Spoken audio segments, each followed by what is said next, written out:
Yes, Chair Brooks Esser, Present. Vice Chair Juan Carlos Prado, Present.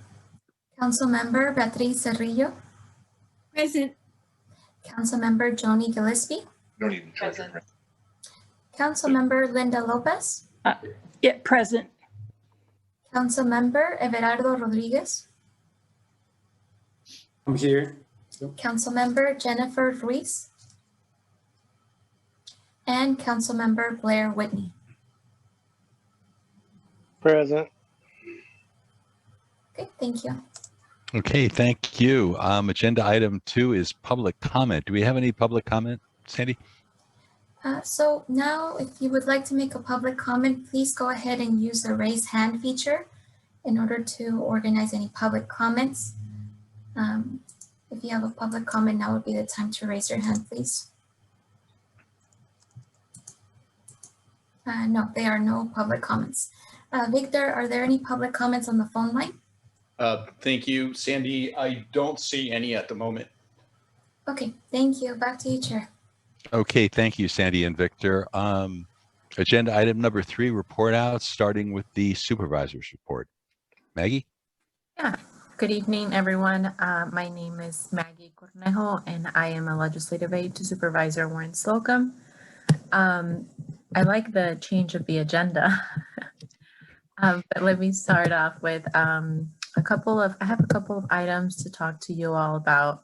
The first one is in our last council meeting, I mentioned that there was the change at the Norfolk Library. We're gonna celebrate that big change to the San Mateo County Libraries. Our office, in partnership with the San Mateo County Libraries, are going to host a Facebook Live on the week of April 19. We're still deciding on the date, where we will dive into all the programs and get to know some of the library staff. So as soon as we have more details and finalize the date, we will share it with you all. The second thing I want to talk to you about is on the 5th Avenue Underpass, the Department of Public Works has been managing a landscaping company to plant some new plants and just kind of beautify that area. So in a couple of weeks, the last set of plants should be planted, and hopefully as the weather seasons move on, we will be able to see those plants flourish and see some difference. And I've walked that area to kind of check out the project and see how it's going. And there's some new, I don't know the name of the plants, but there's some new additions.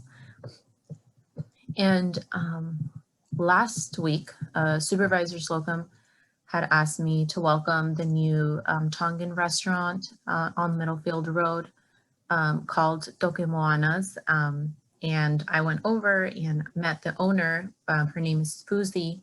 She was very welcoming. She welcomed me with open arms. I talked to her about the menu and talked to her about her experience working in the restaurant industry, and then how long she's been there. They've been there since December.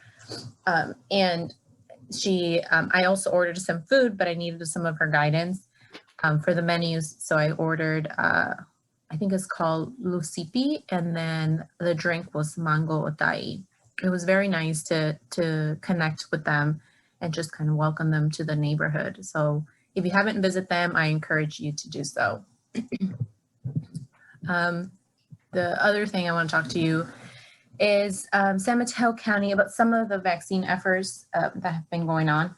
San Mateo County has changed our COVID vaccine policy to bring the current limit supply to the vulnerable communities most in need.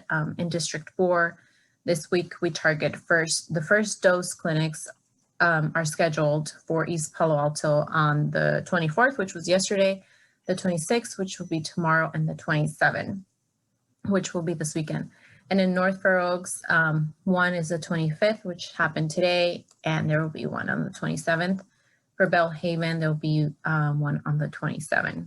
So for the first and second dose clinics that will be in Redwood City are on the 26th and the 27th. And then last week, I went out with the Office of Community Affairs and saw Councilmember Juan Carlos also join the outreach efforts to conduct some outreach on the vaccine opportunity in North Fair Oaks that was held last weekend. And in that, those efforts, I think close to 700 residents received the COVID vaccine in North Fair Oaks. So it was a great effort, and the supervisor wants to thank everybody that made that possible. The other thing, our office will be hosting a Facebook Live event on mental health. It will be on April 15th at 6 p.m. It will be in partnership with Unidos, which was formerly known as CARON, and Redwood City Together. It'll be similar to what we hosted for the COVID-19 vaccine with a panelist that will cover some of those stress and the resources that the county has to offer, as well as what the Redwood City School District has to offer, BHRS, Kaiser, and more. So if you can help us spread the word, that'd be great. And once we have the flyer and all that, we'll share it with all the council members. And at this last Board of Supervisors meeting, there's a couple things that happened that I want to share with you all.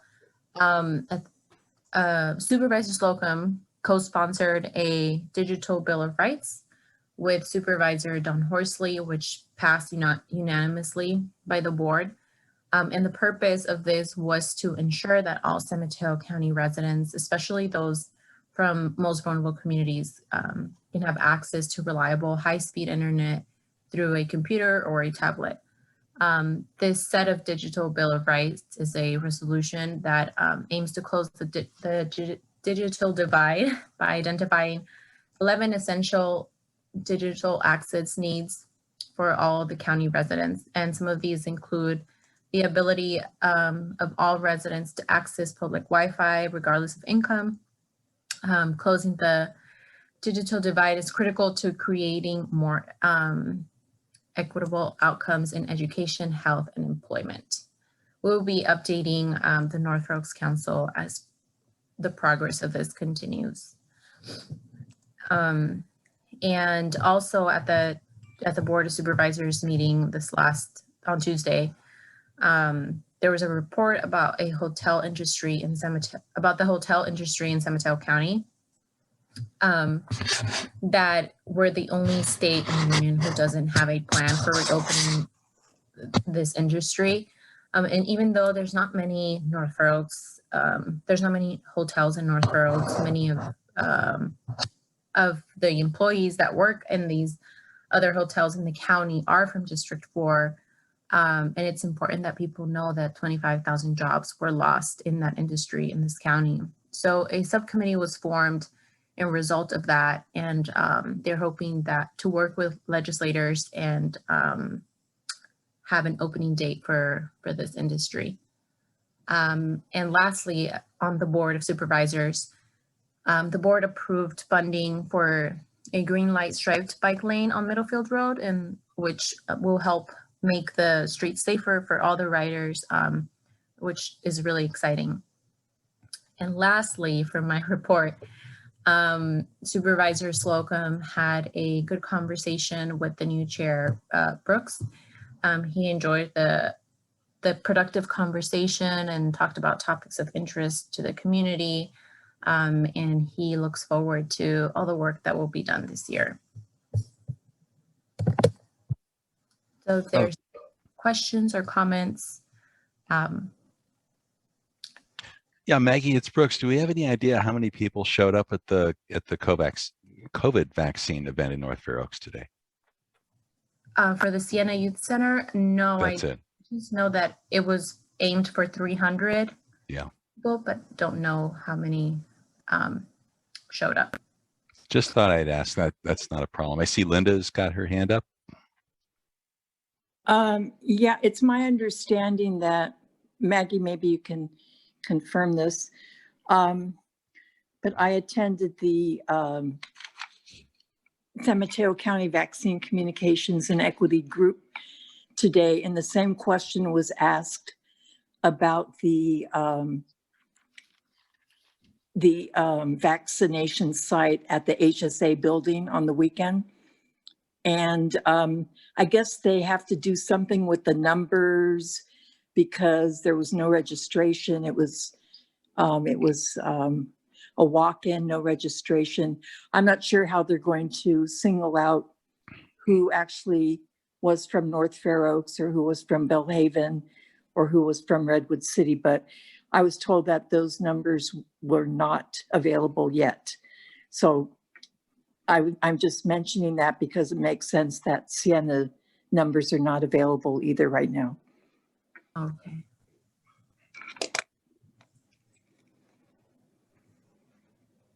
I see Ever with his hand up next. Ever? Yeah, thank you. Thank you, Maggie. My question was about the bike lane. That's great news. Do you know or have any idea when that may happen or start? Are there any plans for it? Yeah, the plan to start the green bike lane, is that the question? Right. I don't have the exact date, but I can find out and to you on that. Okay. Yeah, thank you. Yeah. Any other questions for Maggie? Okay, we'll move on to the county manager's report. Justin, would you like to take over? Good evening, everybody. There's a great agenda today with a lot of topics that I would ordinarily update the council on, but I think in the interest of time today, I'll go ahead and defer my time to others, and then I'm also presenting later on in the evening on more generally the county vaccine rollout, and I can answer some of the specific questions that came up in the last item with Maggie. Absolutely. Okay, looking forward to that, Justin. Next item on the agenda is council members' reports. I've got a few things I'd like to point out to kick off. I attended last week's neighborhood response team meeting. Obviously, a lot of that time was spent on COVID vaccinations. As Justin just mentioned, he'll be covering that. We have an update on that tonight. A couple of takeaways on that. Redwood City Fire reported that they plan to have all of the R2 buildings in their jurisdiction inspected by the end of the year. I know that's something that's been pressing on the community. The Public Works, Ann, is presenting tonight on Middlefield. I wanted to add that 5th Avenue is being slurry sealed and bike lanes are being added to that. I believe that bids are being received on that right now. The expectation is that's going to be approved at the board meeting on April 20th. We'll start construction in late May on that. So a nice improvement for 5th Avenue there. With regard to other streets, the preference surveys were due on in Siena on the 19th of this month. So the construction on that obviously is expected this summer as well. Just wanted to give people an update on the outreach that has happened there. I've also been attending the weekly COVID work group meetings. Justin, as he mentioned, is going to provide an update on that. The good news on that is that 40% of county residents 16 and over have been vaccinated. And of course, as of today, those 50 and over will be eligible for the vaccine on April 1st. And those over 16 are going to be eligible on April 15th. So really, really good progress there. Following up on Maggie's point, yes, I met with Supervisor Slocum basically to introduce myself on Wednesday. We actually reviewed the slides that we created with regard to council priorities at last week's study session. He agreed with our areas of focus for the coming months, obviously COVID vaccinations being top of the list, as well as the status of the Middlefield Road project. We're going to get updates on both of those tonight. So productive meeting with the supervisor. Next on report outs, Vice Chair Juan Carlos Prado, do you have an update for us? I do. I also participated in several meetings. One was the San Mateo County Health Department that had a COVID meeting on Facebook on March 16th. So that was great to have the outreach in the community, especially because it was Spanish speaking. So it was great to participate on that. Also, Karen had another North Fair Oaks meeting in Spanish, but what was interesting about this, that it was Redwood City Together, Kenyatta College, Sequoia Adult School, Project Read, and the Redwood City Public Library System. So it was great to have all the North Fair Oaks resources come together. And there was and that was on March 9th. That was a great meeting, a great turnout, a lot of questions. And so it was great to participate on that as a member of North Fair Oaks Council. So that's all I want to share at this time. Beatrice, do you have a report out tonight? No, my focus has been the reopening of the schools. And so a lot of my time is being spent at the county health through the school district. And the conversations about social distancing, protocols, the number of students who are returning to the classrooms. So much of my extra off work time has been focused on that. And so I haven't balanced it with, as of now, with the community. The last one was a meeting that I attended, but that was back in February through the county. Long story short, what's the status with regard to reopening the schools? They right. All of the schools have to turn in a parent survey went out. They gathered information specifically about in-person learning. They have the numbers. This past week, there were in-person tours because some of these students have not been on campus at all since last pre-COVID time. And so there was like a little tour about the protocols. They met with their in-person learning teacher, and in-person will start on April 5th. And so most of the schools will have a morning group. They come in from about 8 to 11. They will go home, they break, the classrooms are sanitized, clean, sanitized. And then the PM group begins from 12 until like almost 3 o'clock. Lots of conversation along transportation, because some of these families, because of some of the schools that had to close, are now going to schools further away. And so the bus transportation system through Samtrans or Redwood City school buses, not real sure, maybe there's still conversation because many families don't have secure transportation to get to the schools. That's also a deciding factor if they're going to remain distant learning at home. Some students are struggling. They are not progressing as teachers wish because they struggle at home.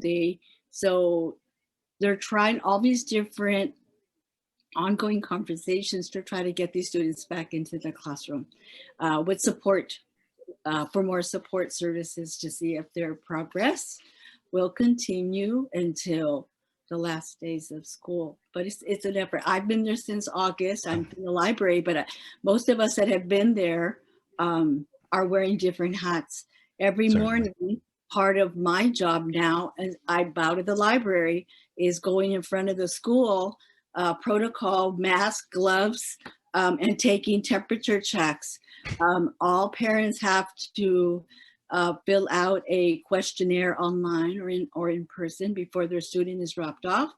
The student gets temperature checked and we collect the questionnaire. And so if these numbers are going to increase when we come back in 2 weeks, we're on spring break next week. Yeah, we have from 7:45, 7:30, 7:45, 8 o'clock, we are very, very busy. until about 8:30 when the last students come on campus. And all of the campuses will be very busy in the morning. So any student that comes on campus is required to have a temperature check. And also every school is required to have a space on campus where if any student is ill, they are to be kind of quarantined in this space. And for me, that's the computer lab, which is become like an infirmary. So they have these like 4 cubicles, and today they were full. Students who are ill for whatever reason are automatically walked over to this quarantined area, temperatures checked, parents are called, and they are picked up. And then you need to wait 48 hours until they can return to school in person. Yeah. So just keeping up with the protocols that are changing. Mm-hmm. No, thank you for that update, and glad to hear that in-person learning is going to return in April, so that children can at least finish the school year in person. Okay, Joni, next, you have an update for us. I think you're on mute, Joni. There we go. Oh, okay. There No, you I go. don't have an update. Okay, Linda tonight. Yes, I guess I'll start with Climate Ready North Fair Oaks. The Stanford research students working with Climate Ready North Fair Oaks completed their reporting, their piece of information. I should just quickly mention Climate Ready North Fair Oaks is a coalition of not only North Fair Oaks community stakeholders, but also Canopy, which is an urban and community forestry nonprofit. It includes the Haas Center at Stanford, Climate Resilient Communities that works with under Actera, and then there's the Stanford Future Bay Initiative. And that is the group that is recruiting the research students to work in North Fair Oaks, and they're also conducting work in East Palo Alto. And their last report included some interviews they conducted in San Jose, Coyote Creek, because the issues they wanted to target were the impact from floods and the wildfires. And Coyote Creek, I believe, at some point had, I think, 14,000 people that had to evacuate. But in this area, North Fair Oaks, there was a lot of impact of the wildfires, and we saw the smoke. I think there were a couple of days where we couldn't even see the sun. It was very bizarre. Anyway, that was Climate Ready North Fair Oaks. I attended Concilio, San Mateo County, El Concilio board meeting, and what came up in that meeting was around Mercy Housing. They've been pretty quiet, and I wanted to suggest through the chair that we ask them to come back and report on the status of their housing project at Redwood Junction. They come back to the council. I also attended the Vaccine Communications Equity Group, and of course they gave the health updates and outreach updates on that. And then one other group that I started having interest because I think it's going to be very important in the future. It's under the Thrive Alliance. Thrive Alliance is another coalition of nonprofits, and they've been focusing on water access gaps in San Mateo County. So they've been conducting various webinars with panels. So I've been attending those also. Thank you. That's it. Okay, thank you very much, Linda. Ever? Oh, and also, I'm sorry, Go ahead. Brooke, so if anyone is interested in working with Climate Ready or with the water access group or Canopy, please feel free to let me know, and I can, send you the connection and the contacts. Can you give us the 30,000-foot overview, Linda, of what a water access gap is? I'm sorry, I don't understand. Well, today's, this particular panel spoke of Pescadero. Mhm. So they have a lot of issues around sewer. It spoke of Pescadero and La Honda. Mhm. So coast side. Issues about the sewers, the pipes. The Pescadero downtown district doesn't even have a system in place. So today's webinar was focused on coast side. Okay. Let's definitely stay in touch on that with regard to how that might impact North Fair Oaks. Yeah, I remember Thank the first webinar was about the where our water comes from. There are certain water systems set up coming down from the mountains, and so anyway, thank you. Okay, thank you. Ever? Yeah, thank you, Chair. I'll run down the list briefly. I wanted to mention that I'm part of a community organization called the North Fair Oaks Community Alliance, which is working on behalf of North Fair Oaks residents. With this organization, we sent a letter to the Board of Supervisors as a response to an article that had been published by the Sound Storm Mercury News with comments that were not too favorable to North Fair Oaks residents. So this letter was in response to those comments and addressing some of the needs that our community has. One point to highlight for the council is one of the requests in that letter is asking to restore direct reporting of the North Fair Oaks Council to the Office of the Supervisor. I know this would be an issue perhaps to discuss with all council at a study session perhaps. But in the meantime, my organization will make the letter public on its website for everybody to see. Next, I also participated on an event organized by the Redwood City Together organization. It was a Facebook Live, took place on last Friday, and it was for immigrants. It included several presenters bringing information in regards to labor issues, advice, legal counsel, health, schooling, housing.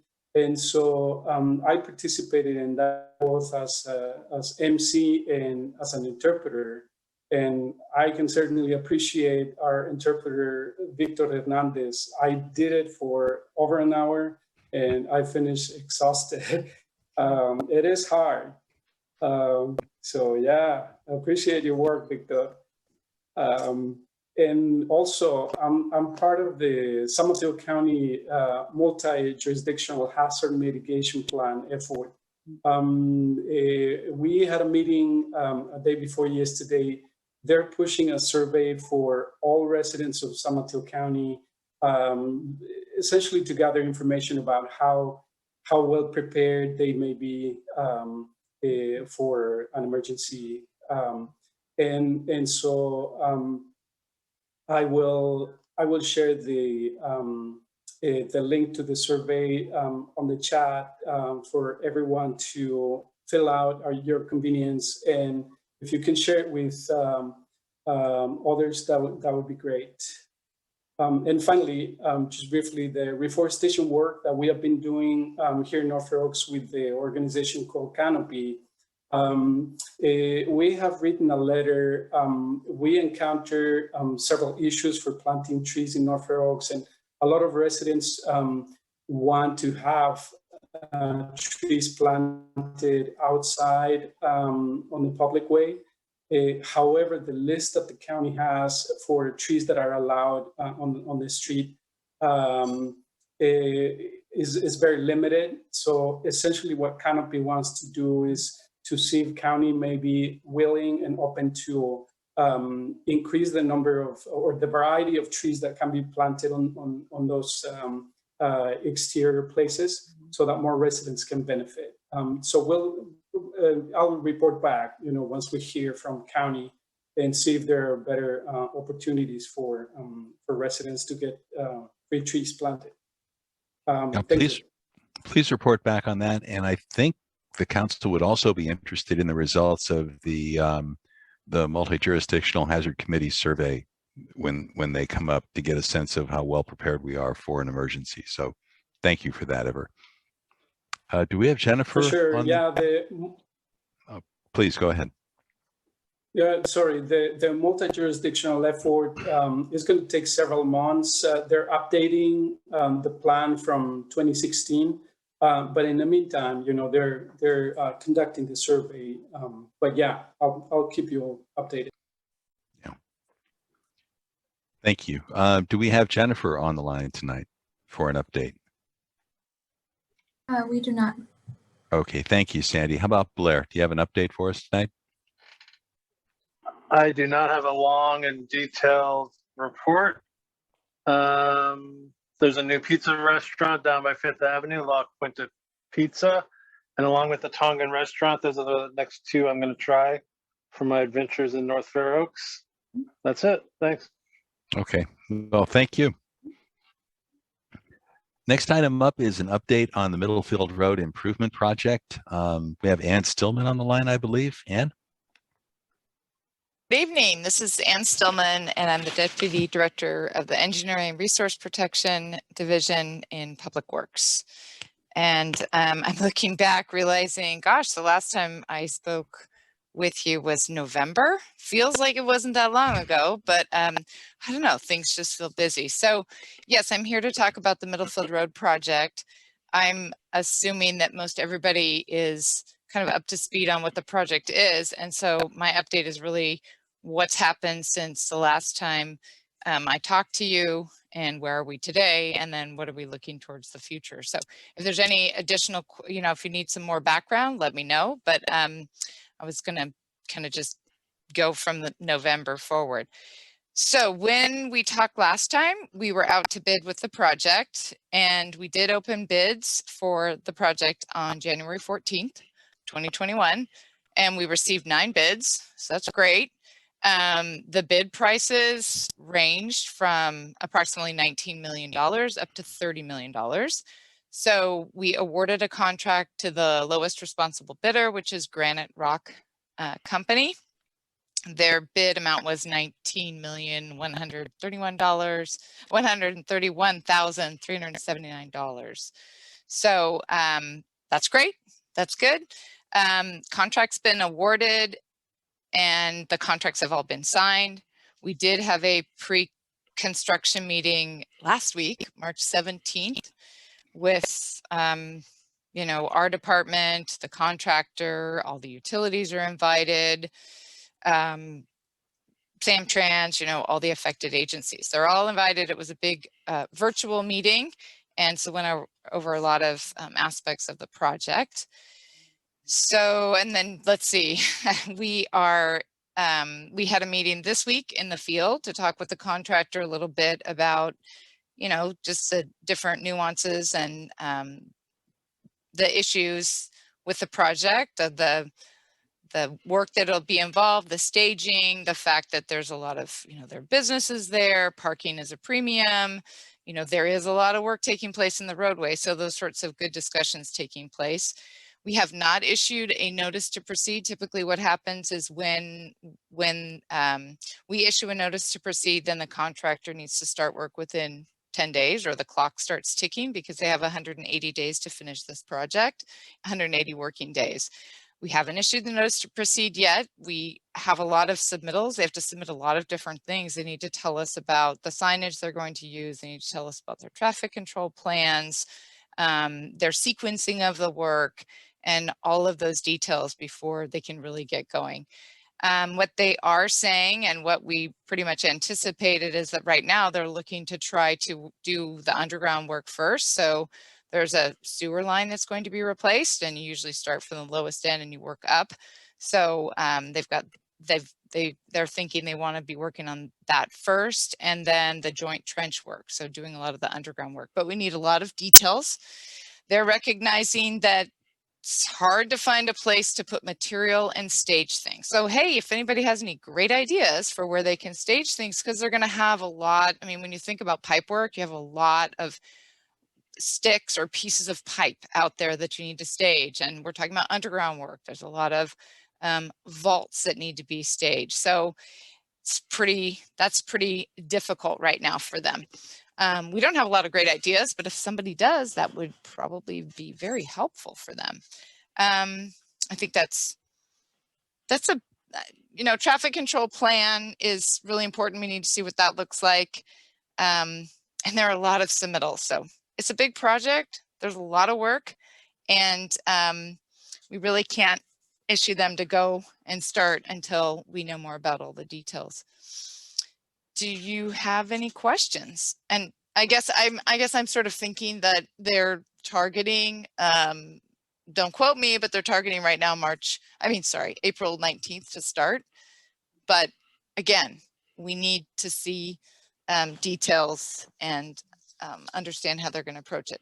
Also, we're working with Office of Community Affairs. They were at the pre-construction meeting, so they could hear what the contractor had to say, and then chime in about the relationships and that they've made with the property owners and the business owners out there. So that certainly will be a collaborative effort with the contractor, the inspection team, our department, Office of Community Affairs, to do the best we can with the project and listen to what people are saying and get it done.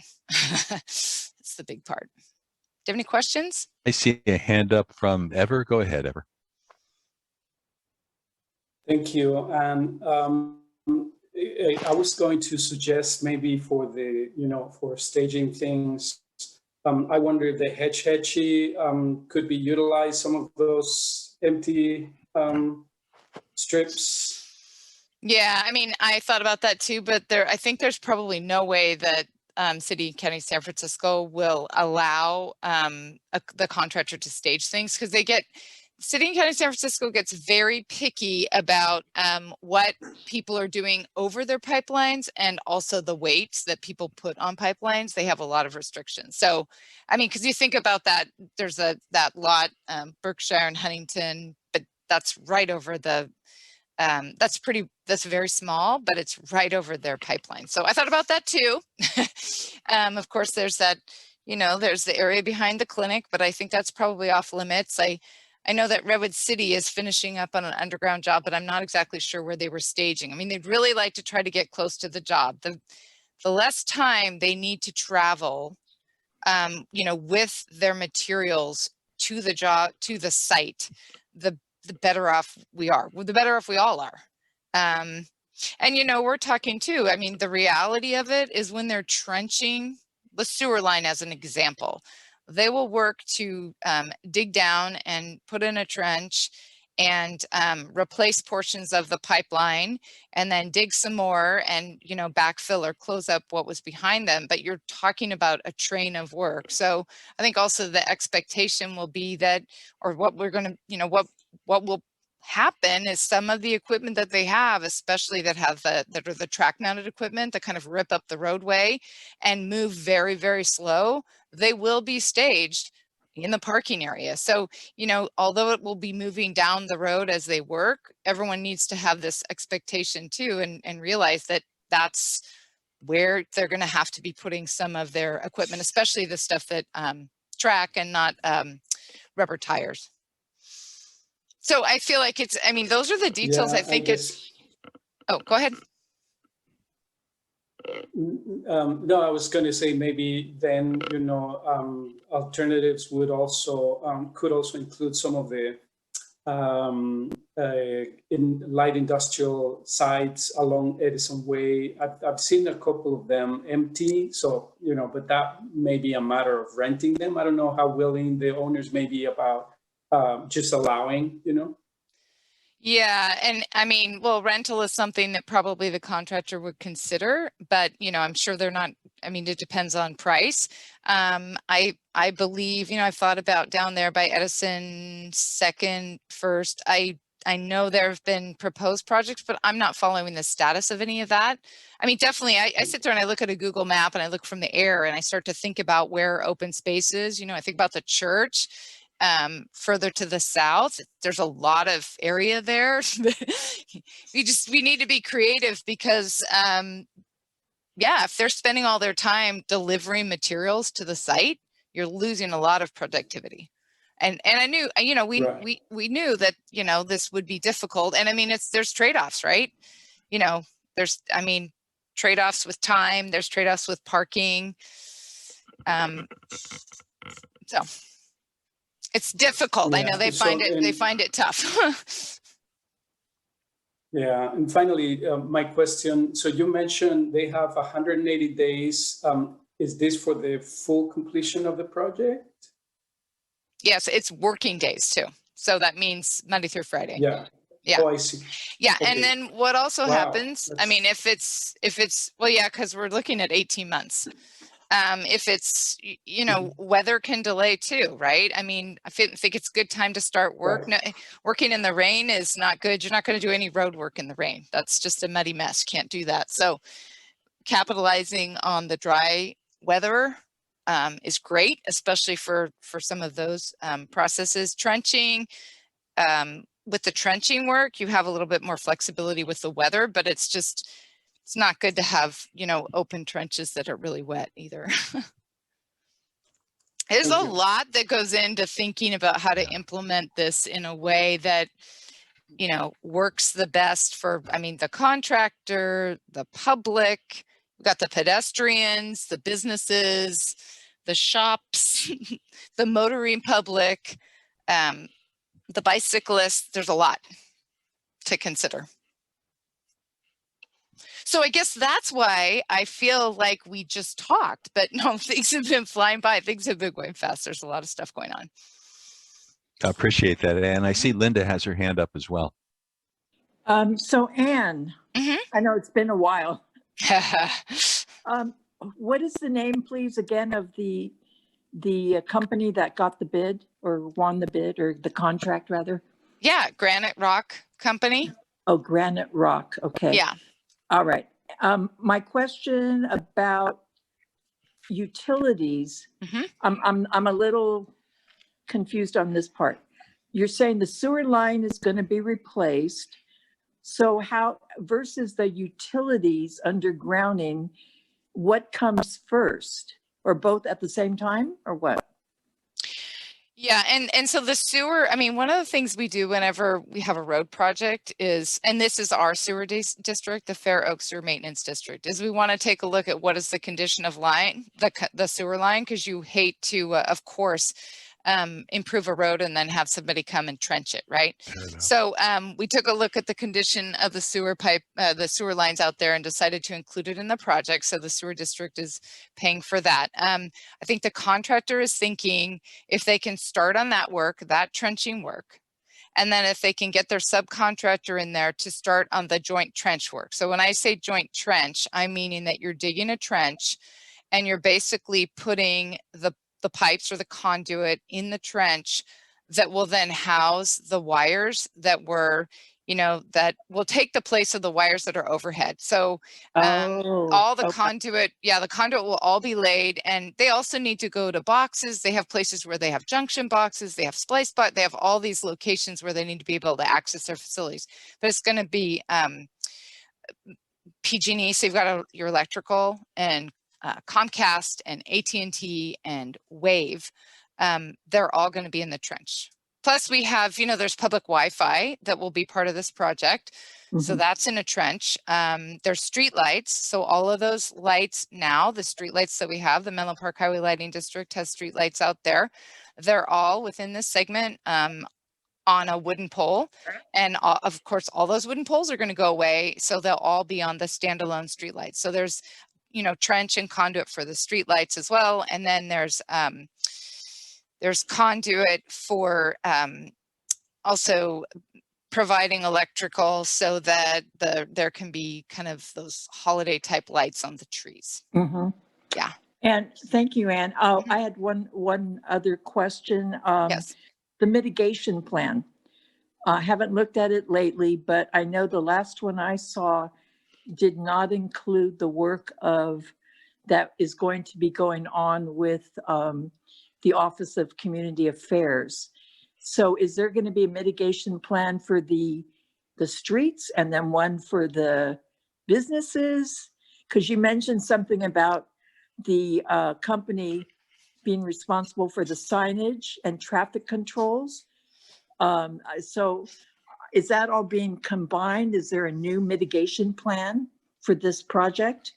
Right. So are you thinking about the mitigation plan, which maybe had been called in the past the business mitigation? I mean, there's been sort of different names. So yeah, the one which includes signage, includes traffic controls. It includes keeping the businesses up to date and basically having the work conducted and keeping the businesses open as much as possible, the parking, all of that, the communication. Right. So that's what I'm talking about.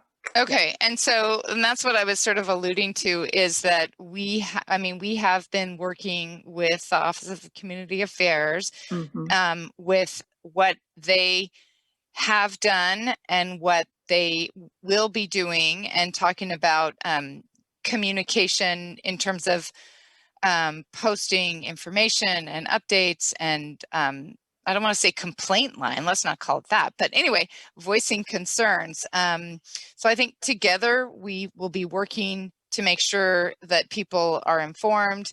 There's a way that if there are concerns brought up, the concerns are dealt with. Our contractor has a certain amount of requirements when it comes to signage and traffic control. They have to be responsible for that. Right. You know, so I think they have to be working together. They have to work together and defining roles and responsibilities. I think the other thing is that you do your best to define everything up front, and then you start working and you make mid-course corrections and improve the way that we work together and communicate and meet the needs of everybody. The contractor's well aware of everything that's going on out there, and the importance of businesses allowing their clients to come to their business and everything. So that's part of what they need to do. And so there is a certain amount of signage, and there's a lot of notification the contractor's responsible to do. That's all built into our specifications. Okay, and we even talked about a shuttle, having some type of transportation to help people get in or around or whatever. But I guess, no, you answered my question and my questions. Thank you very much. But through the chair, I think that I don't, maybe I missed one of the meetings, but I don't remember that the council had any input on the mitigation or the updated mitigation plan. And it would be good to have that presented to the council for review. Thank you. Thank you, Linda. I see Justin has his hand up. Yes, thank you. Through the chair, just to follow up on Councilmember Lopez's point, just a little bit of information, then I think that we can add that if at the pleasure of the chair for next meeting. You know, there was a prior mitigation plan. Boy, the world looks different than it did when that mitigation plan was created, including the effects of the pandemic on the businesses and their manner of delivering services. So we are in the process of surveying businesses and understanding and getting a better understanding from them on what their needs may be. That's a little different than the piece that Anne was talking about in terms of what the contractor has to do specifically with respect to closing a road in front of a business. This is a more, our survey is a little broader about the impacts generally to that corridor and to businesses there, and what sorts of mitigations would be most helpful to them. In addition, we do have other forms of broader notification and impacts to the neighborhood and ways of notifying residents more generally, both the residents who live around here as well as those who use Middlefield Road to get around as a corridor. So why don't we, if I would propose that, at the pleasure of the chair, that we would come back next month and next meeting, I should say, and give a little more detail. And at that point too, we should have a little bit more of a sense of the feedback we're hearing from the businesses as to what their needs for mitigation of the impacts are at this time. Oh, that's terrific, Justin. And in fact, obviously COVID is an item that we're going to be having on our regular meetings until it's no longer an issue. And as a result of a study session last week, the council also came to the conclusion that having updates on the Middlefield Road project on a monthly basis would be a good thing. And let's make a note of discussing mitigation and business outreach next month. That would be terrific. Are there any other questions from the attendees? Do we have any public comment on this, Sandy? Okay, so we're opening it up to public comment. If you'd like to make a comment, please go ahead and use the raise hand feature. So no comments on the Zoom line. Victor, are there anybody in the line? Thanks, Sandy. I don't see any at the moment. Okay, thank you. Okay, our next agenda item is an update on the North Fair Oaks Library. We have a presentation from Anne-Marie Despain, who's the Director of Library Services for the San Mateo County Library System. Anne-Marie, floor is yours. Thank you. Good evening, Chair Esser and members of the Community Council. Thank you for the opportunity to present tonight. As you mentioned, my name is Anne-Marie Despain. I'm the Director of San Mateo County Libraries. I also want to introduce Carmen Latona Adams, who's with me as well, and she's the North Fair Oaks Senior Librarian. So together we want to provide some background. I'll provide some background on the system, the library system, and then Carmen will highlight some recent activity at the library. Next slide.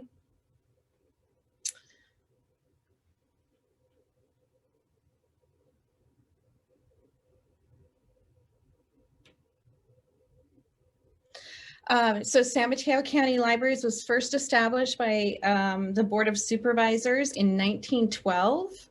The Joint Powers Authority was established in 1999. The district's service area is 351 square miles, and it's comprised of our 11 member cities, as well as all of the unincorporated areas of the county. We consider each of our libraries part of a larger family, and we share a single vision. Next slide. To ignite growth through transformative experiences, and a mission, next slide, to strengthen our community by creating an inclusive sense of place and an environment for learning. Next slide.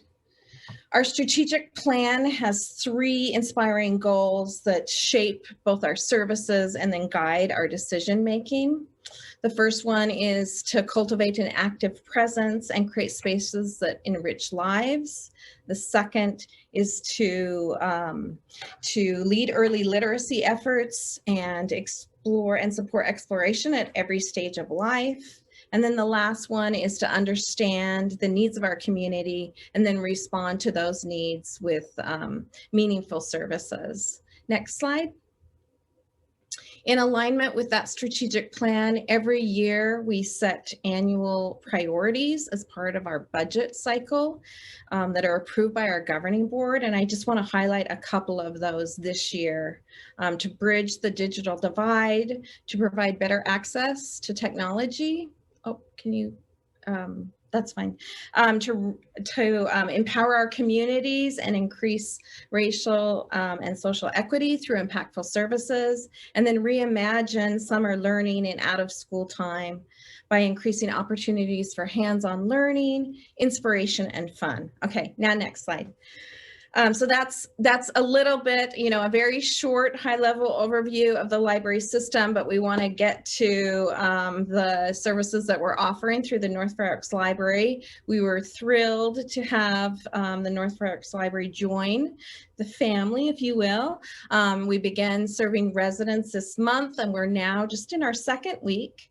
The transition with Redwood City or from Redwood City was easy, seamless, and there was no interruption in service. So Carmen's been working at the library the last 2 weeks, and I'll turn it over to her to provide some more details about the exciting services. Thank you. So yeah, I'll just touch bases on what we have been doing this last week and a half. So our first day of walk-up curbside service was last Tuesday, March 16th, and our services were expanded to Tuesday through Saturday, so from 11 a.m. to 4 p.m. for walk-up and curbside services. So in this picture that you see here, we have our table outside every day during those curbside hours that feature our grab and go bundles, as well as take and make kits. And alongside the window, the big triangular window, we also have our library of things featured. So our library of things include our hotspots and laptop combos, as well as fun things like our ukuleles, our sew and go. We have sewing machines as well, and other objects that folks can take home and check out. I just wanted to share that on our first day of walk-up service, people didn't really know that it was the first day. A lot of people were coming to HSA for services and popping by to see, oh, hey, what's going on over here? And I was delighted to help a father on that very first day to get a laptop hotspot combo for their kid that was still distance learning at home. Next slide. So some of the services that we are offering, I've mentioned already, curbside and walk-up services. Folks can make an appointment to pick up their items in a contactless service. We bundle them prepared, and they can just take it home. Walk-up services are open for anyone who would just like to walk up and ask for items that they have reserved or just items that are off the shelf. We're happy to help them. We also have on-demand copy and print services that is very popular. On top of our book bundles that we have on the table every day and take and make kits. We also have 3D printing, and I'm happy to say that we have started getting 3D printing appointments. So we're very excited to be offering that service as well. And pictured here is one of our employees, one of our library assistants, Erica, who actually worked here about 10 years ago. So she was really excited for the opportunity to come back and help the community that she started her library career with. So we're happy to be here. Next slide. So our community libraries continue to build relationships and deliver support to schools and families during this time of distance learning. Our staff have innovated ways of reaching students through virtual library tours, district library card drives, and more. One of our most popular school services are author talks that we're happy to start introducing our North Fair Oaks schools with once we start expanding our community relationships. Our librarians have been working very tirelessly to schedule these virtual author talk visits with classrooms, and we often coordinate these author talk visits with free book giveaways as well. We also have a very robust virtual collection, so families are able to stream free movies using Canopy and Hoopla that we're happy to teach folks how to use through our tech appointment services, our virtual tech appointment services. And children can also access graphic novels through Hoopla, Libby, Access 360. We also have magazines and periodicals that folks can check out virtually that are not just in English, but also in Spanish and Chinese. Our diverse virtual collections and programs remind me of this drawing that we received at our Half Moon Bay Community Library, which is where I was located previously. So Wesley, one of our young readers, drew this I Spy book, and inside of the I Spy book, he wrote that our services remind him of this book, which is Waiting for the Biblioboro, a lovely true story about a librarian delivering books to rural communities. So a lot of what we've been doing has been very reminiscent to people about this story. Next slide, please. So we continue to innovate and seek engagement with our community. Our North Fair Oaks residents can look forward to a welcome package that will include a letter welcoming them into the community libraries, a new library card, as well as a voucher to pick up a welcome present. Staff recruitment has had a very strong emphasis on bilingual skills. I speak Spanish personally, as well as Erica, of course, who we featured in the previous picture, and also a knowledge of the community. And I'm a very proud Redwood City resident, so I'm very happy to be able to work at North Fair Oaks. We do currently have an open recruitment for a librarian, and we're looking to recruit 2 more library assistants for this location. As we continue to get to know the community, we're going to continue to assess our collection, as well as reclassifying it to a word-based classification system, which is a little bit different than what Redwood City was doing. But that will encourage wayfinding and makes browsing a whole lot easier for patrons of all languages and skill levels. Next slide, please. And we have some things coming soon that we're excited to talk about. So we are working on a community survey to understand the community's service needs that will help inform our new hours of operation. We will have a laptop lending machine called the Laptop Anytime arriving soon. We just ordered it, and these Laptop Anytimes, which are featured in the picture, adults and kids can use in the library, especially if there's not like a desktop available. They can take a laptop and find a comfy place to sit and do their homework or play games, which is what the kids like to do sometimes. Adult and family literacy services will also be introduced. So adult literacy tutors, as well as family literacy programs like Talk, Read, Sing, and Raising a Reader. And we're excited to report that we will be moving into our phase 3 reopening stage, which will include in-person library services mid to late April. And finally, the Board of Supervisors on Tuesday approved a $500,000 of Measure K funds to support facility enhancements. And next slide. Summer learning, we're looking forward to that every year, of course. Last year we offered,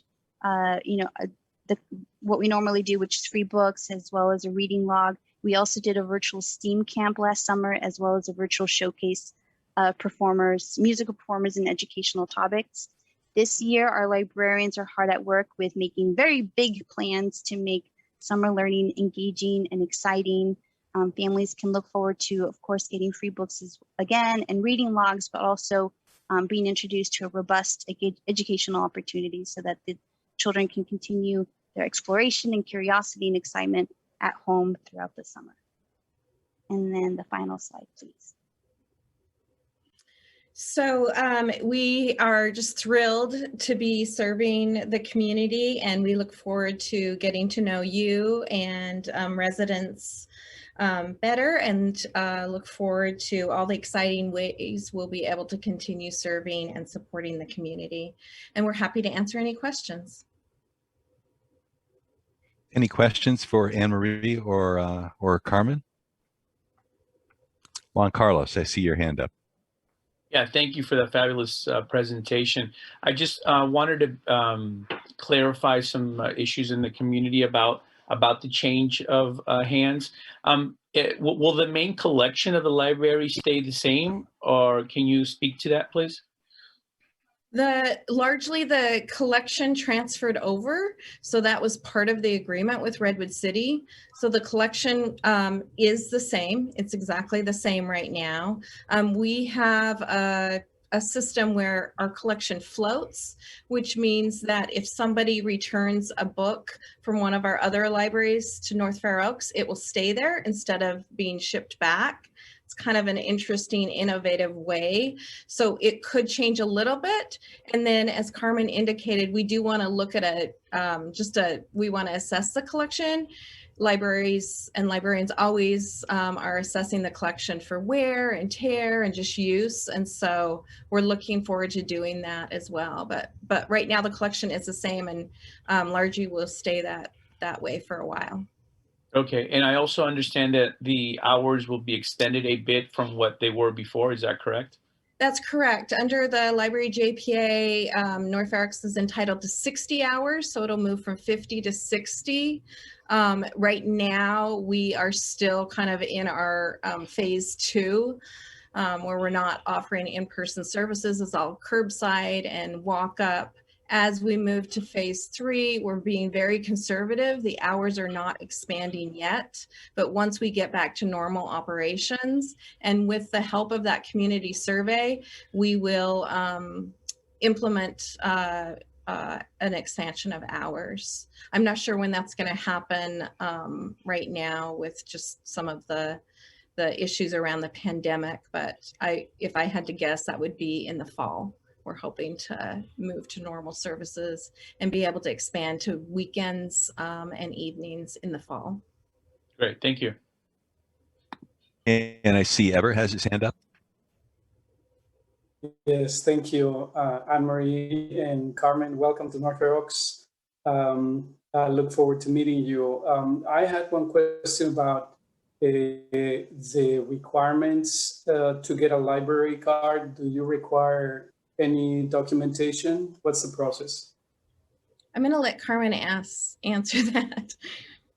Yeah, I mean, we normally ask for a picture ID. So often with students, it'll be like their student card, as well as some sort of mailing address. So that could be a piece of mail with a PO box, or it could be like a PG&E bill. So we're usually pretty flexible, but a picture ID and a piece of mail that has a mailing address.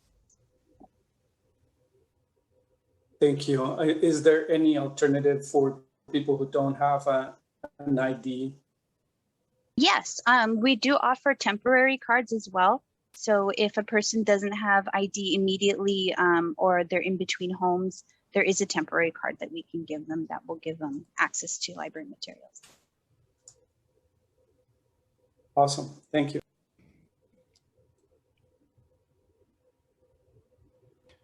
I just wanted to say to Anne-Marie and Carmen that I first heard about the facility upgrade from a meeting I had with Supervisor Slocum just yesterday, in fact, and $500,000 can go a long way towards, upgrading the facility, refreshing it.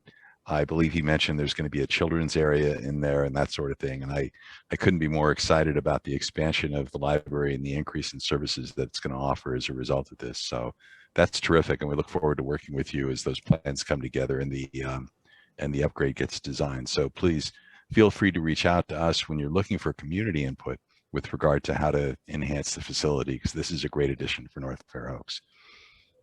Yes, absolutely. We'll be reaching out. Do we have any public comment on this topic? Sandy? If there's anybody on the Zoom line that'd like to make a public comment, please go ahead and use the raise hand feature. I don't see any public comments. Victor, are there any comments on the phone line? Thanks, Sandy. I'm not seeing any at the moment. Thank you. Okay, well, thank you very much, both Anne-Marie as well as Carmen. Thank you.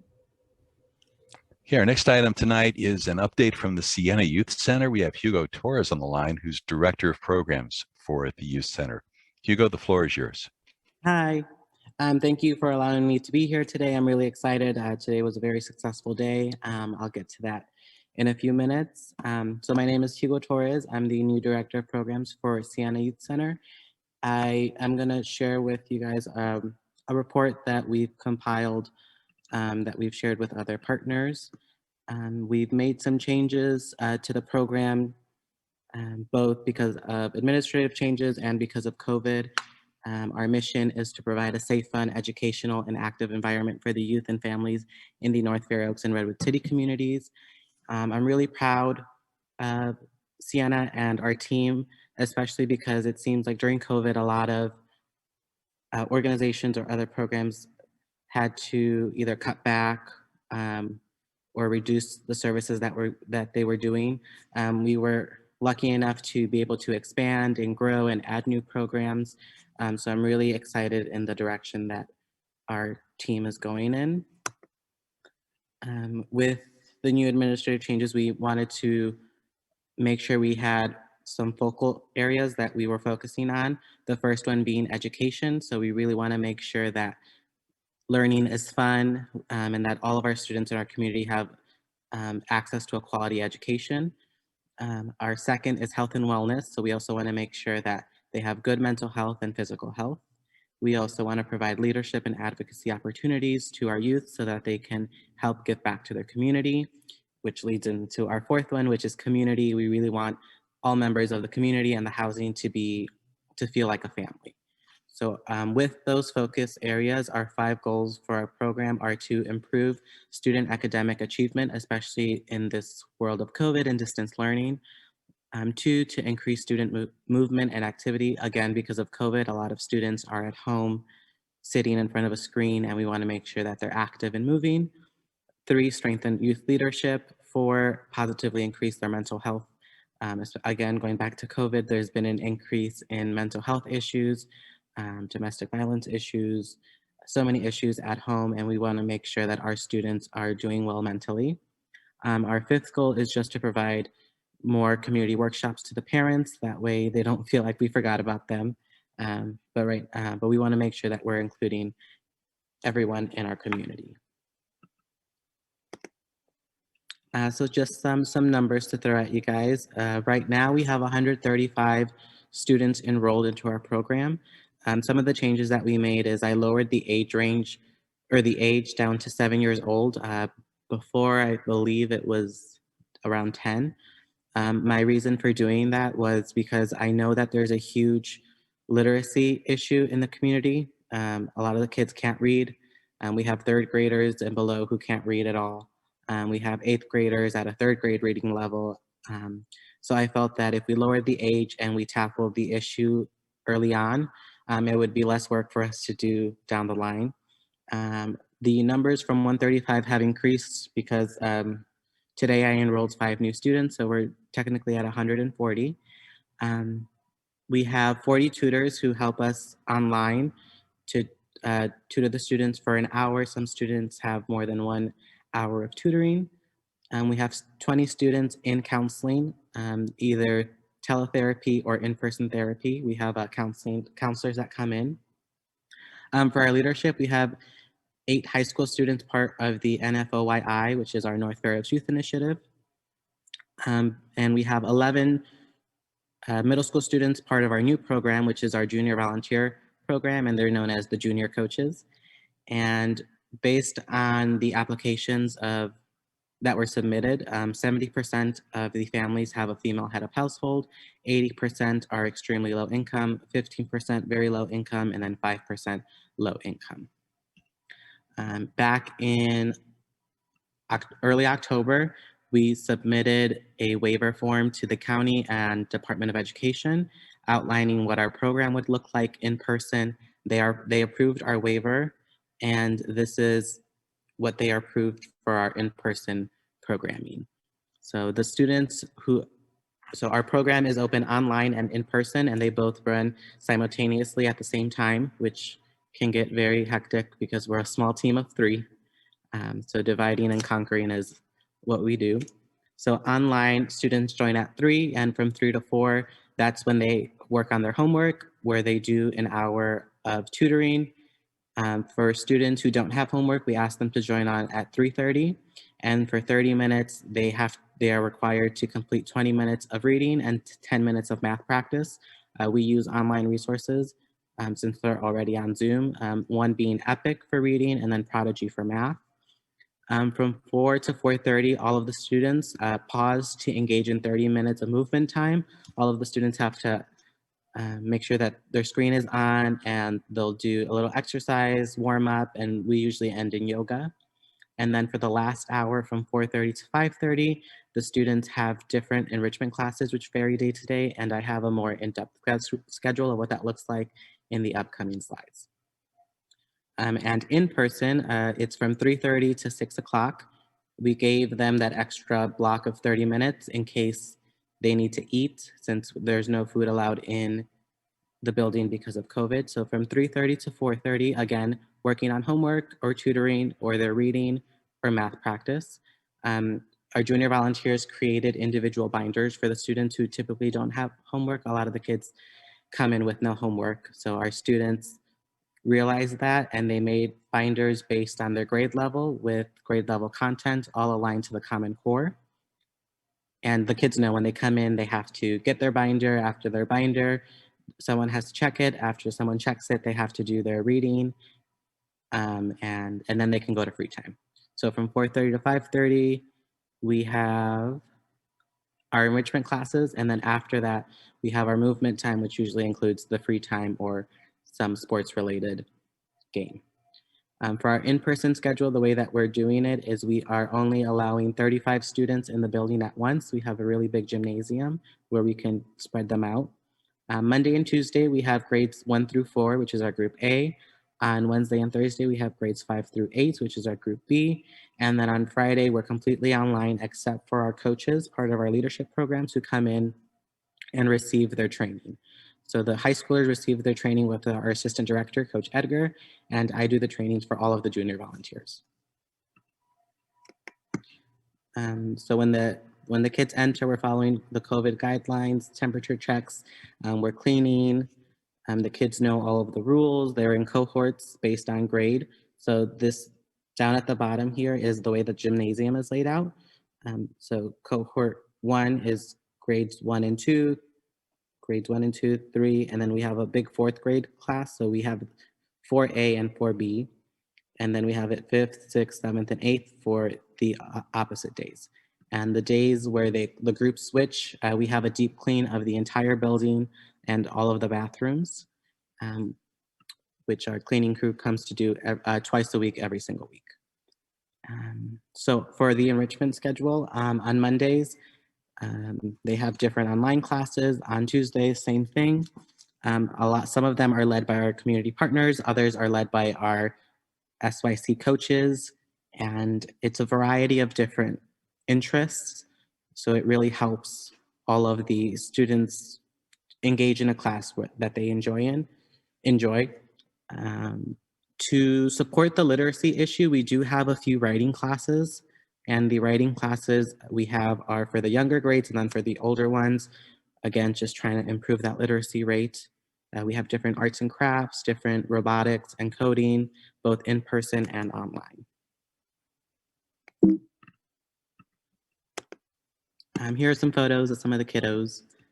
One day we had them come in for a pajama day. We really sensed that they were done with distance learning. They were ready for winter break. They were doing really well with their masks and coming in and cleaning and doing their binders. So we allowed them to come in one Friday, which is typically an online day, and we just had a pajama day with movie.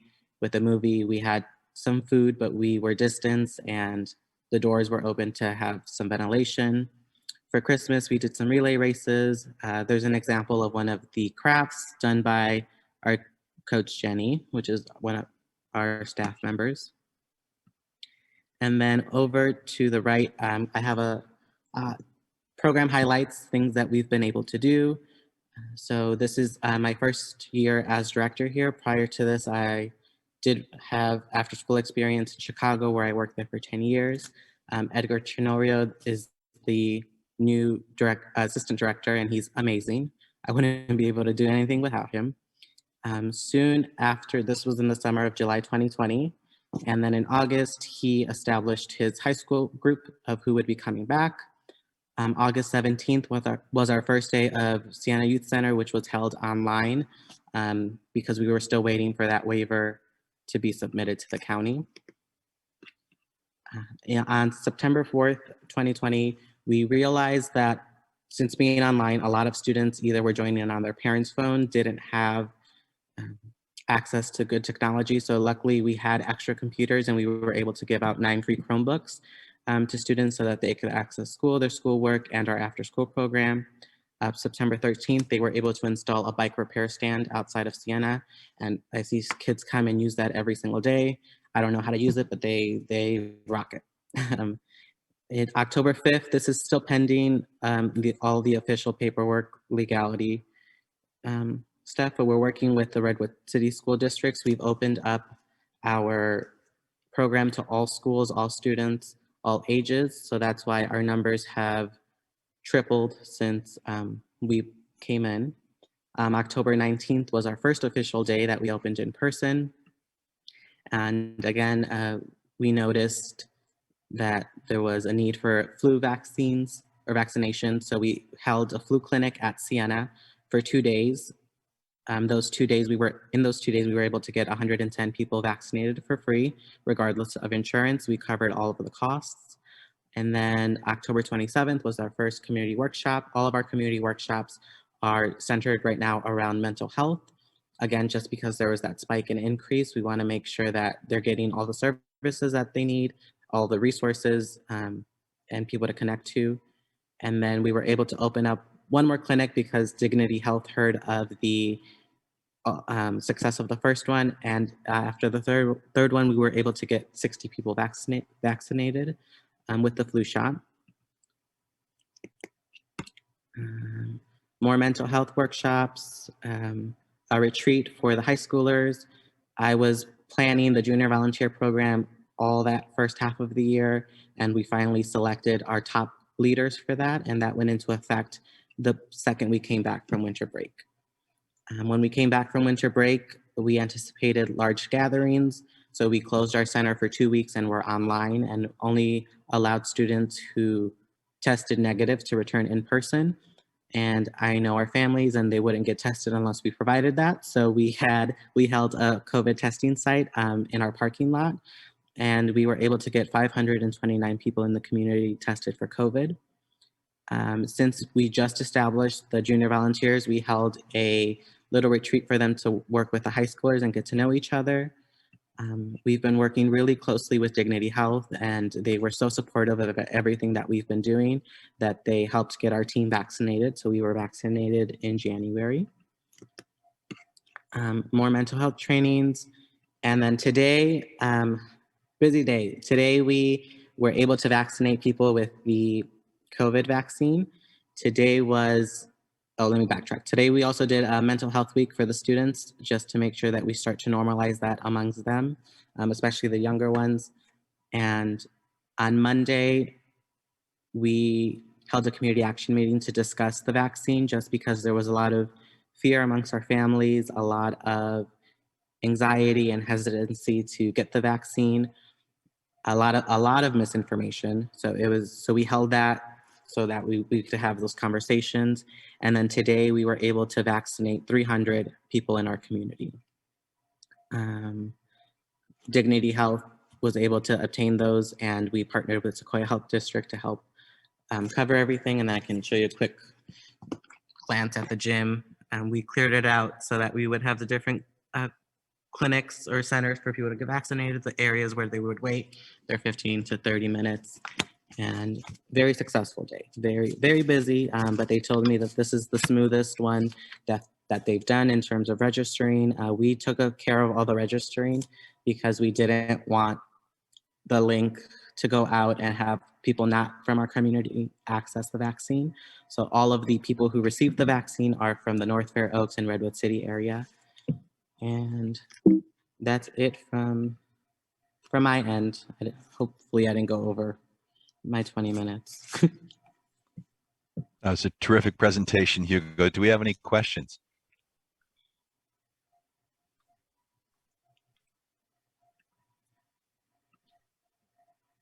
I see Linda, you have your hand raised. Hi, Hugo. This is Linda. A great presentation. Thank you for bringing us up to date on Siena Youth Center. You guys have been really busy. Wow. So kudos to you and everybody at the center. My question is about the vaccines, the 300 people that were vaccinated today. So they have to come back for the second one, back to the site. So you're going to do a second event, Correct. Right? Yes. Okay. So we registered all of the 300 people. We also registered them for the second one. So we took 2 birds, 1 stone. So they're all already registered for the second time. So that second time should be even smoother sailing. And will Dignity Health and Sequoia, I mean, would they consider doing like a, for the second dosage, but also to catch people who didn't make today's clinic come in for, their first time? So I mean, I don't know. I'm just, Right. thinking. So that's the question that I kept getting asked today. We were so lucky to get the 300.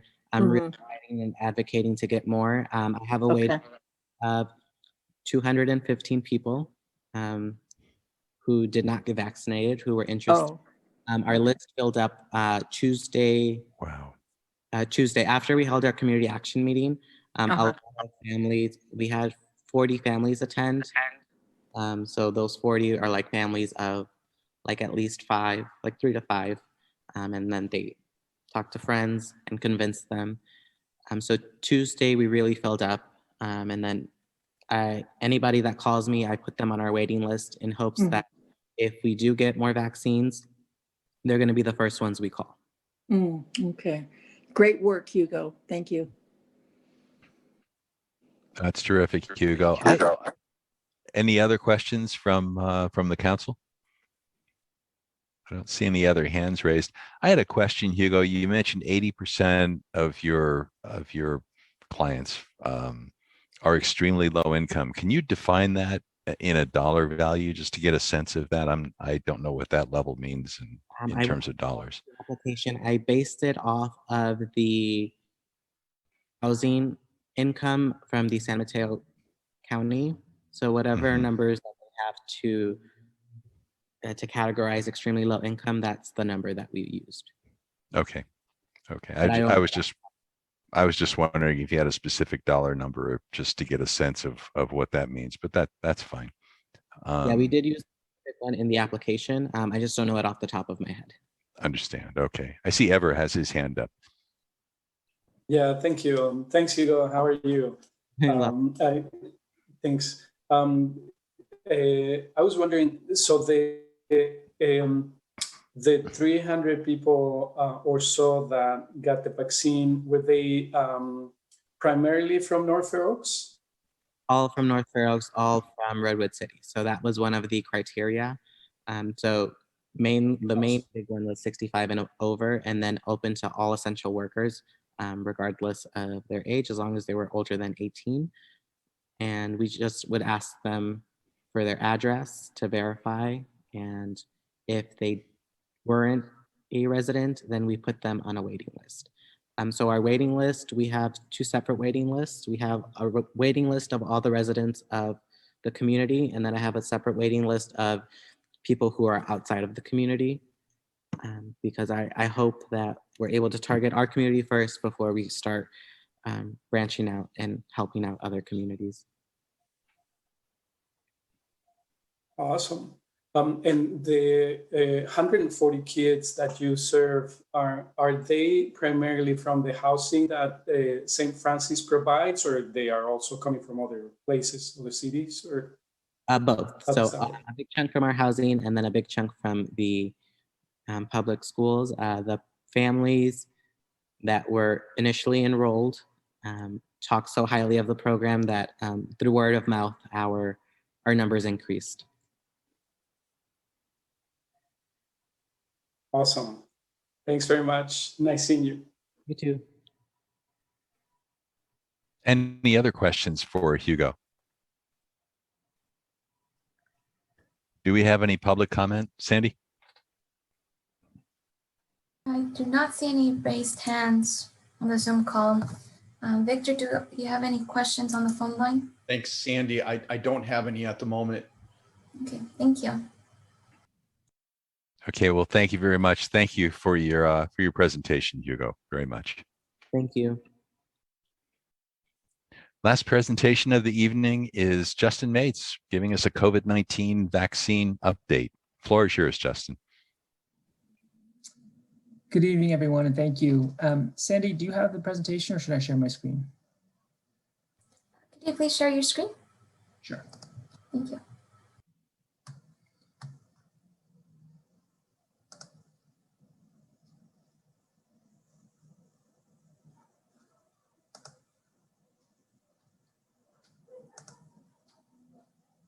Hopefully you all are seeing this. It should be a PowerPoint. Are you seeing that? Yes. Yes, we are. Terrific. And do I have it on the right presentation mode? So you're seeing just this the primary slide? It looks terrific. All right, thanks. It's always a bit of a gamble. You never know. Oh, yeah. Good evening, everybody. I'm Justin Mates, Deputy County Manager. I know you had requested a health system representative. Unfortunately, the health staff is stretched pretty thin right now and they were not able to attend tonight, but I am very involved in the vaccine rollout process. And so I'll do my best to give the update as well as answer any questions you may have. Just start off with a overview of where we are in our vaccine rollout. I think Chair Esser already kind of provided some of this information, but we're at about 41% of all eligible adults right now in the county. The largest provider is Kaiser, followed by San Mateo County Health, and then after that it's Sutter and the Palo Alto Medical Foundation. That's 390,000 vaccine doses have been administered, which I tell you, it took us a long time to get to hundreds of thousands of tests, but we've gotten, the county as a whole has gotten to 390,000 vaccines at this point. In terms of the health equity metric, which is a metric that the state has created and essentially tracking the vaccination rate and what the state deems the low healthy places index census tracks, which is quite a mouthful, but refers to the Healthy Places Index. It's a state metric, essentially comparing factors that impact life expectancy across census tracts. And so for every county, the state tracks vaccination rates in the lowest 25% Healthy Places Index census tracts within the county. This is a little map of it highlighted here. You can see where our low Healthy Places Index census tracts are. With respect to those areas, our vaccination rate is at 31.6 of the eligible adults. And so there is that gap between the 31.6 and the 41%, and that is essentially the discrepancy that we're striving to close. I want to just kind of remind everyone and give a little bit of an overview of how the state framework and the federal framework works. It's pretty complicated. The state did a combination of relying on existing health infrastructure to push out the vaccine, as well as trying to create some new pathways. Unfortunately, anytime you have a complicated system that does, from an equity perspective, that does any kind of complications, do create barriers to access, and we are seeing that as you all know. But just a quick overview of how it works. The federal government directly supplies certain providers with vaccine, and that's on the right side of the slide here. And I don't know if you can see my cursor or not, but you can see the various programs that the feds have here. The pharmacy program for in-store vaccination. There's the pharmacy program that targets long-term care facilities. And then there's the feds also directly supply certain federal providers like the VA. Then the state also allocates doses. And so this is on the left side of the screen here. The state allocates doses directly to large healthcare systems like Kaiser and Sutter and Dignity. And you can see that's the 128,000. Then the state allocates some to the county as a local distributor of vaccine. And so if you're not a large healthcare system, but you are still a healthcare system, for example, Stanford, you don't get your vote, at least to this point, they have not gotten their doses directly from the state. They get their doses through the county. And you can see that if you go below this 189,000, these smaller boxes, the right side, the 62,000 is what we've distributed to other medical providers to administer. And the left side, that 89,000, that's the piece of it that the county actually controls and prioritizes who we administer it to. So most of the rest of my presentation is about this 89,000. But I want to show you this slide to give you a sense of all the various pathways. And that's going to be a theme of the presentation tonight, and something that I think is important for all of us to emphasize for our residents and for you all, is that there are many pathways to the vaccine. That does create a lot of complications, that does create a lot of confusion, but that's the system that we're dealing with. And so it's important for people to know that if you can't access one pathway, there may be another pathway that's available to you. Just a real quick update on eligibility. There was no significant eligibility change this week at the state level. So we are still, the 65 plus and healthcare workers have been eligible since January. Last week, the 16 to 64 with underlying medical conditions group was eligible, and that was added to the occupational categories that are listed here. The state did announce today that, and the governor announced today that as of April 1st, eligibility would drop an age eligibility to 50 plus, and by April 15th, it would be 16 plus. This is fantastic news.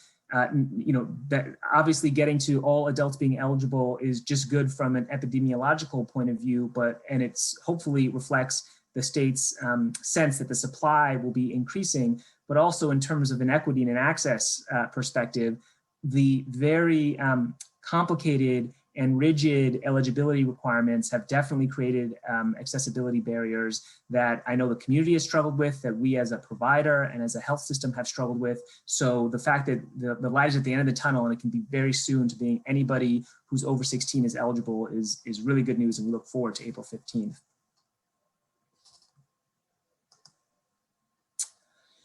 So as was mentioned by Maggie a little bit earlier, the county last week really changed its focus on the vaccine distribution. Up until that point, the state had been really prioritizing moving mass quantities as quickly as possible as the only way that as a provider you're ever going to see more doses. And so we have been doing mass vaccination as well as local community events. But in the end, our doses didn't really change. We were held flat. And so we decided the decision was made by the board subcommittee and our health leadership to really focus on our communities where we're seeing vaccination rates below the county average. The communities we know need additional attention and focus in order to better serve and just not do the mass vaccination model that the state was really encouraging locals to do in order to really move mass quantities of vaccination as quickly as possible. So that started last week and continuing this week, and over that course, we've essentially quadrupled the number of local community events that we've been directly operating across the county. The vaccination site locations have been chosen based on the data from the Healthy Places Index, that index I mentioned earlier, that really shows where our vaccination rates are the lowest in the county by census tracts. The 10 or 11 community events that we had this week were planned in these low HPI communities, including Daly City, Half Moon Bay, East Palo Alto, North Fair Oaks, Belhaven, South San Francisco, and San Mateo. And within each of these areas, there are areas that are particularly low. So there are parts of Daly City that actually exceed the county average, and then there are parts of Daly City that are far below the county average. And so within these areas, we tried to both locate a testing site as close or within that census tract that showed low vaccination rates, as well as our outreach was targeted specifically to those census tracts that are showing very low vaccination rates relative to the county average. There's a lot of information on this slide. It's late in the night. I won't go through it all in detail, but want to just give some summary of how we are trying to reach these low HPI communities through our outreach. So we do outreach through multiple pathways, and it depends on the kind of clinic we're running. It depends on the community we are working in. We work through community-based partners, through direct outreach to their clients and the folks they serve. We do, in some places, we have clinics where we have reserve appointments like Stanford Redwood City. And so we partner with community organizations and others to help fill those reserved appointments. Through the medical center and all of its ambulatory clinics, we offer vaccine to folks who are at the clinic for other medical reasons, and also have drop-in clinics at those locations for patients at the medical center. With our hospital and other hospitals, residents of priority low HPI areas are offer vaccine upon discharge from a hospital. We also have direct canvassing in certain areas. We have various options, like for some places we have reserved appointments, and other places we have all walk-up opportunities, to the extent that getting an appointment ahead of time is a barrier for some folks. And then we also have been deploying mobile vaccine units to serve folks in very high risk areas, both where they work and where they live.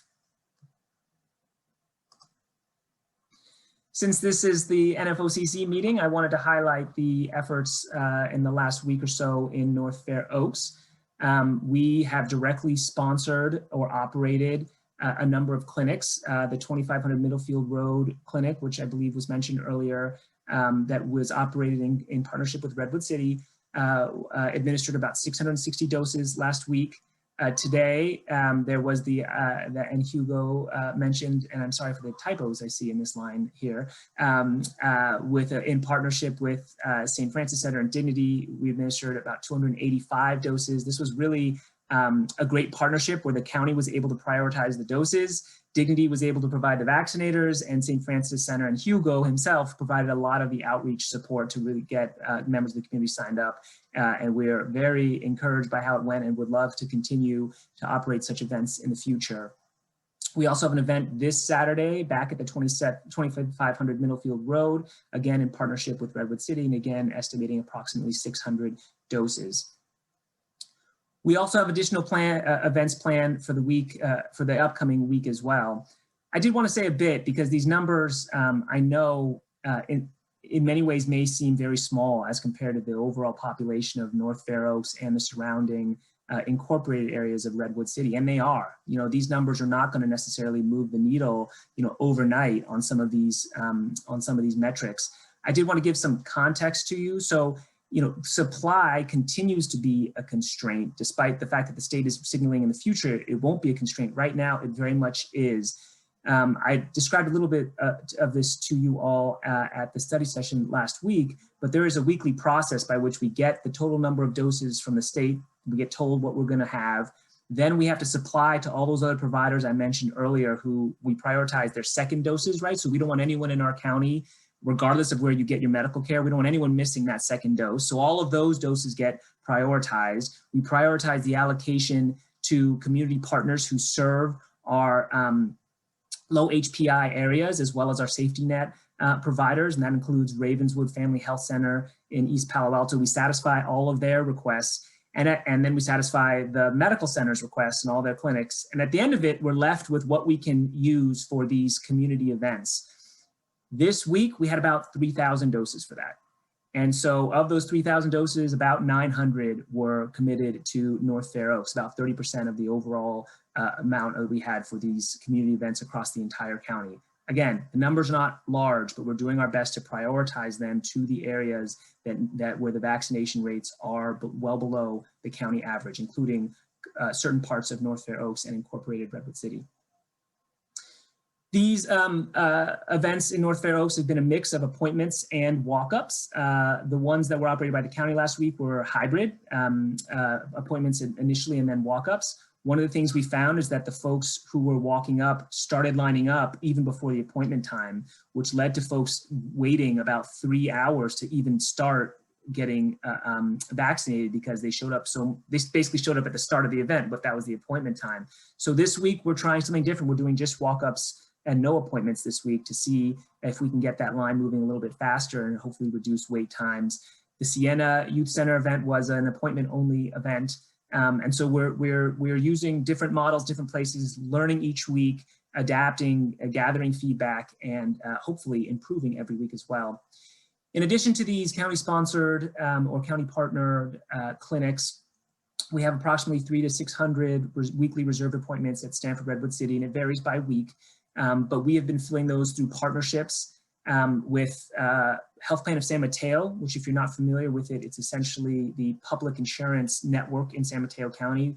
Almost all of those who are publicly insured in our county are part of the Health Plan of San Mateo.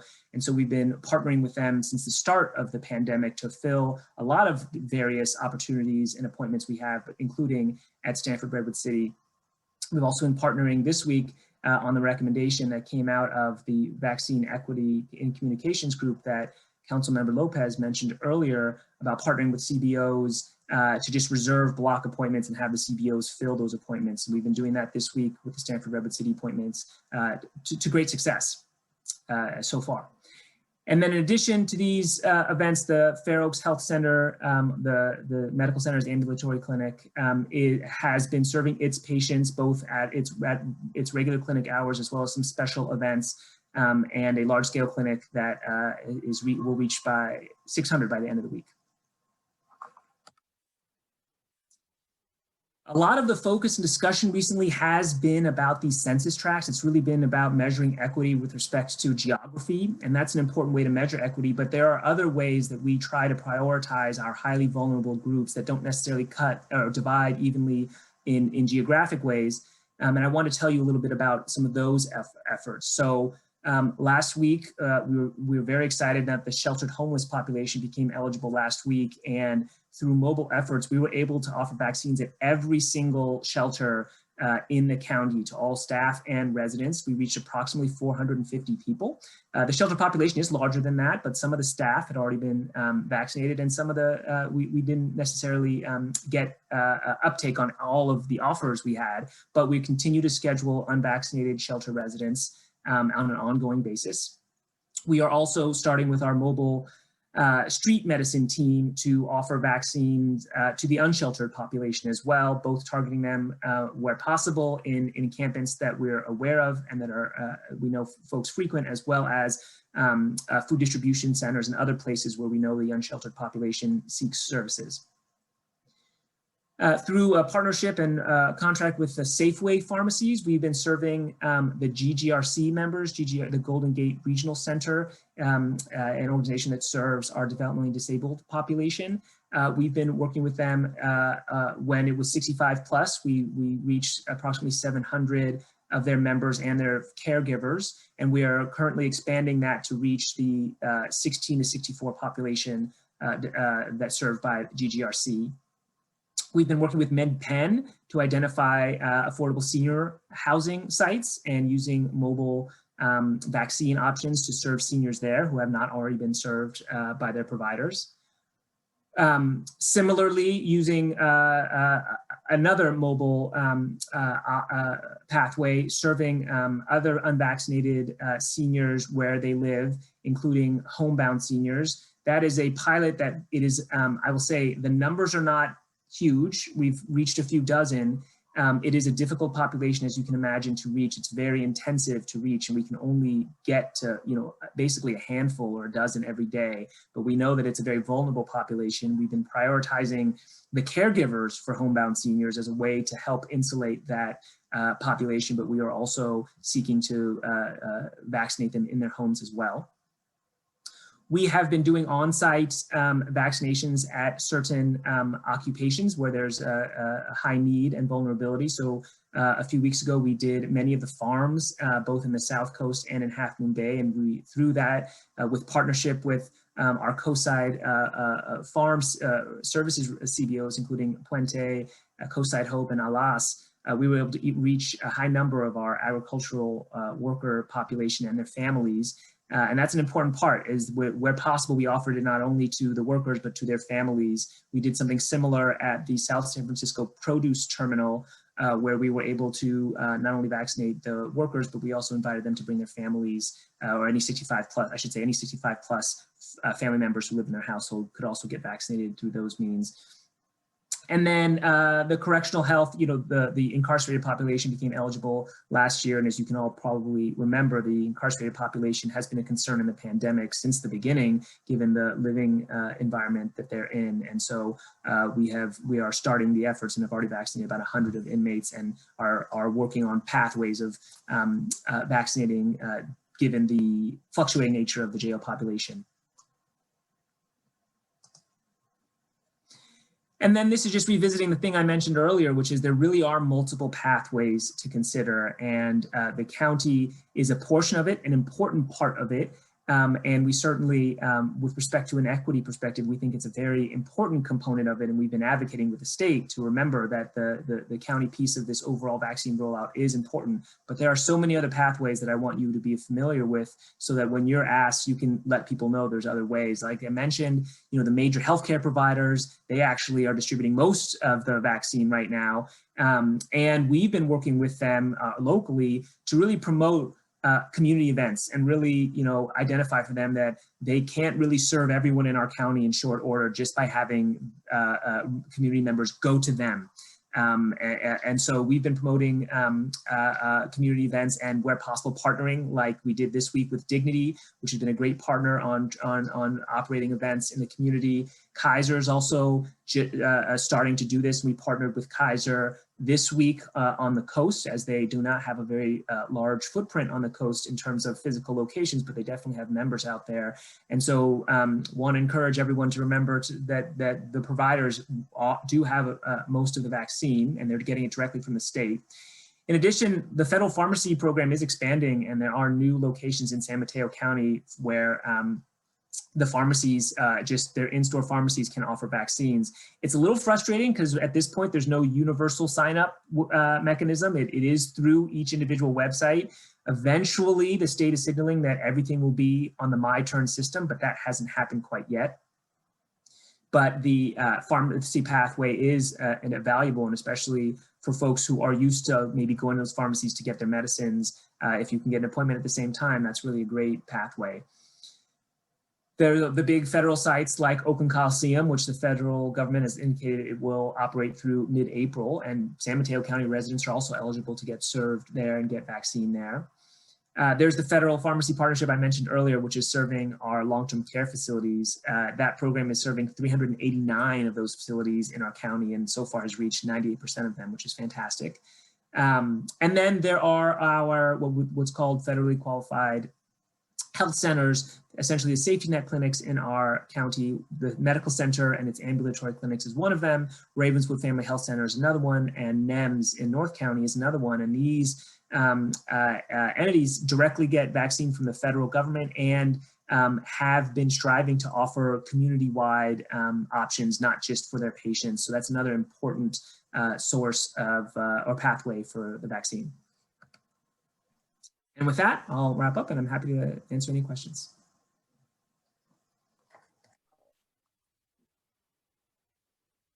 I see Ever has his hand up. Ever, go ahead. Thank you. Thanks, Justin. That was a lot. But happy to hear, that there's more vaccine coming in, 600 more doses on Saturday. How do we find out information about the upcoming vaccination events in North Fair Oaks? Yes, so they'll be canvassing tomorrow with the flyer, but I'm happy to share the details. It's for this particular event on Saturday. It's 10 to 4 at 2500 Middlefield. All eligible residents and those who work in the eligible occupational categories in our county are eligible. Our outreach efforts are focused in North Fair Oaks, but also the incorporated areas of Redwood City right around North Fair Oaks that also have low vaccination rates.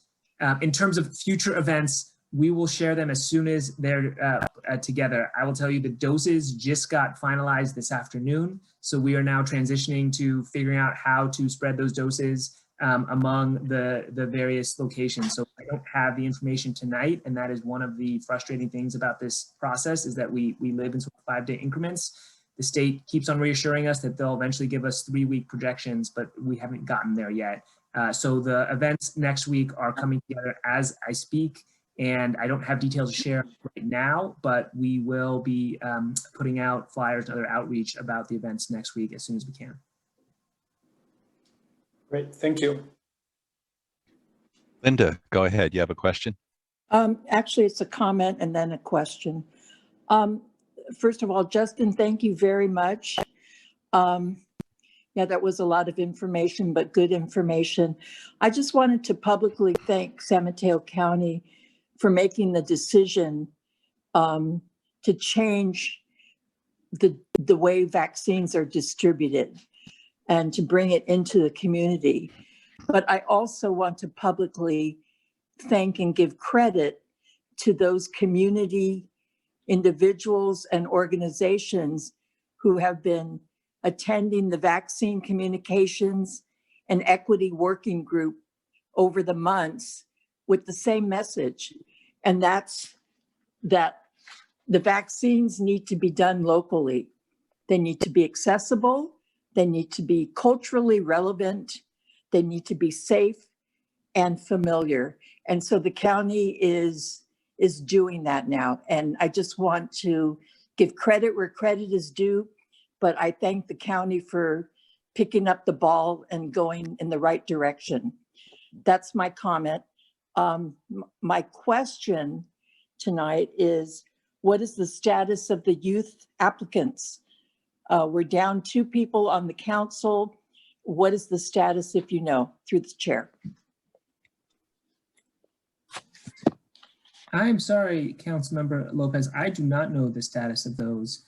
Oh, no, I'm sorry. I wanted to, I'm sorry. I made the comment as on your behalf for the county. I'm sorry, I should have said, now I'm going to switch to a question for the chair.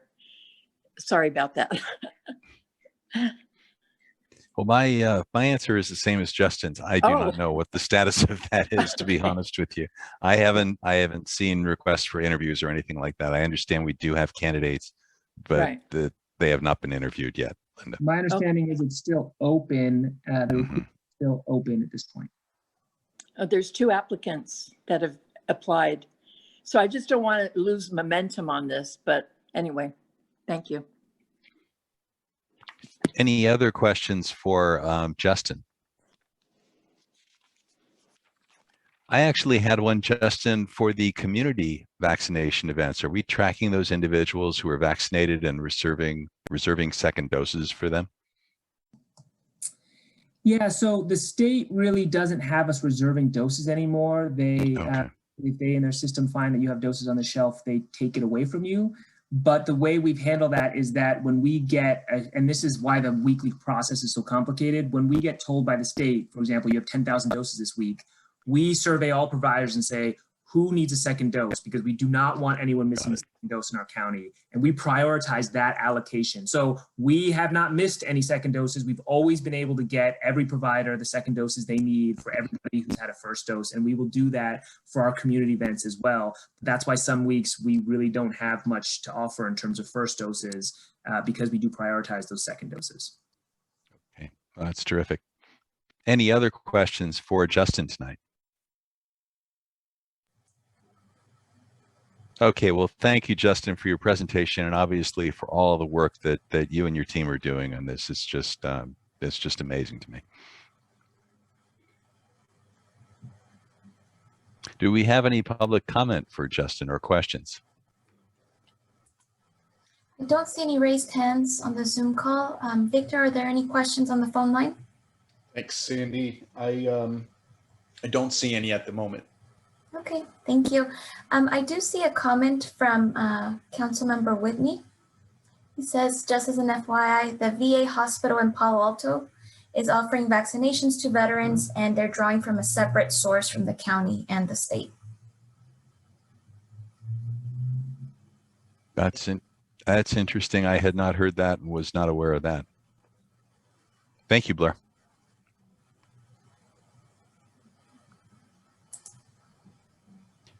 Okay, I believe that concludes our agenda for this evening. I'll entertain a motion to adjourn. I'll move to adjourn the meeting. I second the motion. All those in favor? Aye. Aye. Aye. Thank you very much, everyone. We'll talk next month.